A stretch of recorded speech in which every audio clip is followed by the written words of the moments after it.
વડોદરામાં પારોલ યુનિવર્સિટીની બસને અકસ્માત નડ્યો હતો. બસમાં સવાર વિદ્યાર્થીઓ નીચા પહોંચતા ખાનગી હોસ્પિટલમાં ખસેડવામાં આવ્યા હતા. વડોદરામાં પારોલ યુનિવર્સિટીની બસને અકસ્માત નડ્યો હોવાની ઘટના વહેલી સવારે બની હતી.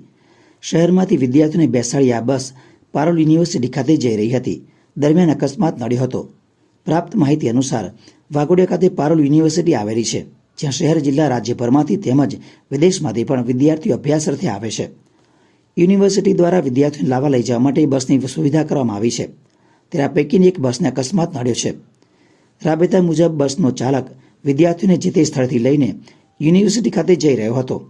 દરમિયાન ગોલ્ડન ચોકડીથી વાઘોડિયા ચોકડી વચ્ચે અચાનક બસના ચાલકે સ્ટીયરિંગ પરનો કાબુ ગુમાવ્યો હતો, જેના કારણે વિદ્યાર્થીઓ ભરેલી બસ રોડની બાજુમાં વરસાદી કાસમાં પલટી ખાઈ ગઈ હતી.